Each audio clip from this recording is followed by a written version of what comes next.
Musicians Institute Guitarcraft Program, sponsor of Fox 17 Rock and Review.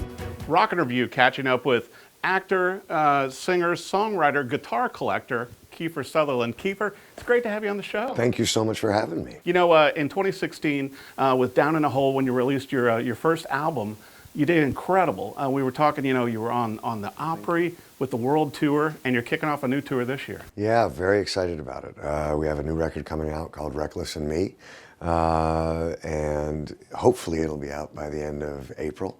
And then we play about 42 dates in the United States, and then about another 22 in Europe.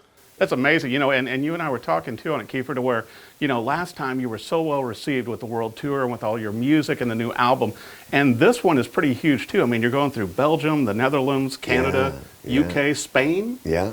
No, it's been such a interesting time for me. You know, I've worked as an actor professionally for 35 years. My love of acting really stems from my love of storytelling, and music is another way of doing that for me.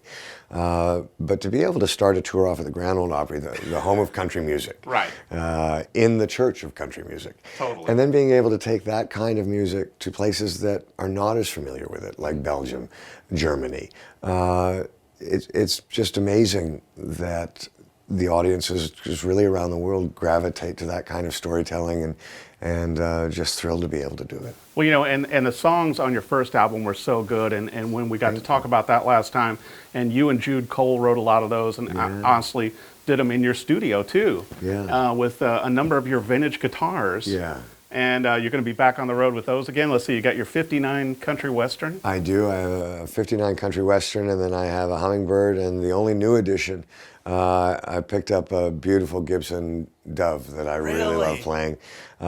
Still playing the same old Telly. Yeah, the Nash. Yeah. And Seymour Duncan did the pickups for that, right? He did the back pickup. Yeah. I remember I was playing in a bar one day, and we were doing sound check, and I was just kind of noodling by myself. And you can always tell, like, the kind of bar backer, the bus boy that's a guitar player, and this kid just stuck his head up. There's no way you can get that sound out of a Telly. And Seymour Duncan had made me a double rail back pickup for that guitar, and it's a pretty hot pickup. Yeah, and then we were talking too before the interview started, Kiefer, to where you're still working with special handmade amplifiers out on tour also. Well, yeah, and you know, I'm not going to go too much into those because that's kind of a secret as well. But secret sauce. But they are Wizard amplifiers, and they're made by a fantastic guy out of Canada. Been a guitar tech his whole life. Was working for Angus and Malcolm Young, and put together these amps for them, and had a couple lying around, and I took them as fast as I could. You know, it's so funny too. The last time we talked, you know, a few of your pieces, and you've collected a lot of great instruments over the years. But you know, Norm from Norman's Rare Guitars wanted a couple of them back. Yeah. Well, first of all, Norm and I go back 20 some odd years. Right. And I think in Los Angeles, he certainly has the best collection of guitars I've ever seen. I agree. And he had sold me a 1967 Telly about 15 years ago. And I got a call later that afternoon. He said, "Hey, Kiefer, I think I might have sold you the wrong Telly. I've got another one, but I really kind of like that one." I said, "Norm, for all the guitars I got off you over all these years, to know that I got one that you really still want, I'm holding on to that." And he said, "Okay, fair enough." Yeah. Well, it's so incredible too, and I'm sure a lot of our viewers know you from your many films and all your TV work. But you know, music has really been in your blood for a long time too, and I found it interesting the last time we had chatted that you loaned out a lot of your instruments, and then all of a sudden they kind of come back home. Well, that's how the collection started. So I had a few guitars myself, and then, for instance, Jude Cole. When I met Jude, he had just signed a deal with Warner Brothers, and we were great friends, and he had no money, and his guitars were crap. And so I said, "Here, why don't you borrow this guitar and take it on the road with you?" And he said, "Oh man, I really appreciate it, thank you." And I did that with a few other friends. And then slowly, these guys all started to make it. They said, "You know, I'm sending you back that guitar. It meant the world to me, thank you so much." And so I would have like 3 great Strats, and then I would have, in the boat, I would have 3 extra spaces. And so I started to fill them up, and it became You know, some people collect baseball cards, some people collect cars.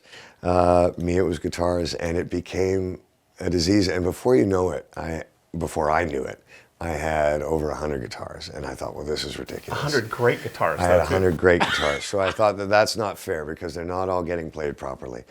And so I pared it down, and I think now I'm at around 40. And I do, it's one of the things that gets me to practice a lot, is I do make a point of really trying to play all of them. Well, and also, you know, I know last album you did a lot of the songwriting on your 39 Martin. Now, was that also used? Because I listened to two of the tracks from the new album, and I really like them, especially Open Road. I don't use it to record. It just doesn't have, it's a very high-end guitar, and it just doesn't have kind of the body that I would want for what we do recording. I generally go to the Gibsons for that. Oh, yeah. Jude has a Martin that he used, but this is a single A, so it's quite a small body. But it's a perfect riding guitar. It's a perfect guitar on the bus or in a trailer. Really easy to travel with. Wow. And it's just been a favorite of mine forever. Well, now, how is the Dove working out? Because I got to tell you, Kiefer, Gibson Dove is on my wish list now also. You know, I've got the Hummingbird and all that, but how's the Dove worked out? It's actually, you know, there is a real difference between a Hummingbird and a Dove. It's a much sweeter guitar. It doesn't have as much bottom end, but it really rings through, and it just feels so nice, you know. And I just, if you find the right one, That is so it's always amazing. if you find the right one. Now, are you going to use this one on the road also? Yes, I am. Yeah.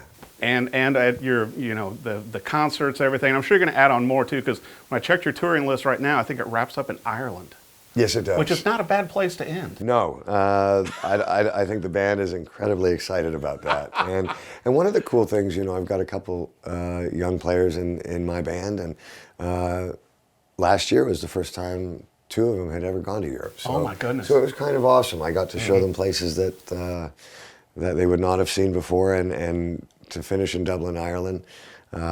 We will raise a glass for you all. Please do. Well, you know what? Everybody that's seen you in concert, all of my friends and everything have just said it's so impressive, and you really bring your A game to this, just like you do with all of your other projects. But it's sort of neat that you get to do this, and it's your way of relaxing and really centering to go out and make music, make a new album, and get it out there. Well, again, it's the storytelling is the thing that I have the greatest passion for, and it took me a minute when we started touring.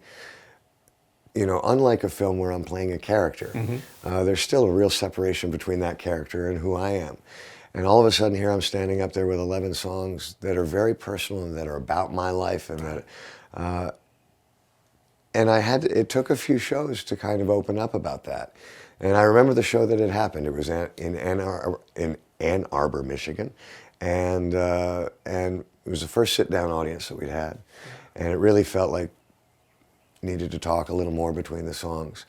And once that happened, and once I became comfortable with saying, you know, I wrote this song about a difficult time in my life, maybe you had to go through something like that, and you start to get into kind of a dialogue like that, the shows just became fantastic and became a very personal experience for me, and something I'm so grateful to have experienced.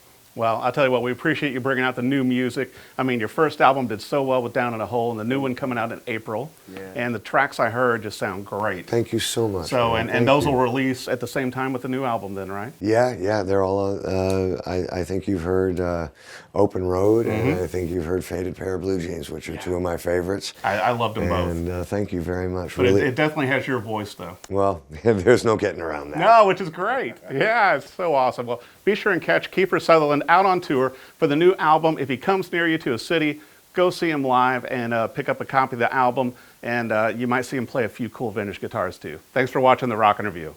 Musicians Institute Guitarcraft Program, sponsor of Fox 17 Rockin' Review.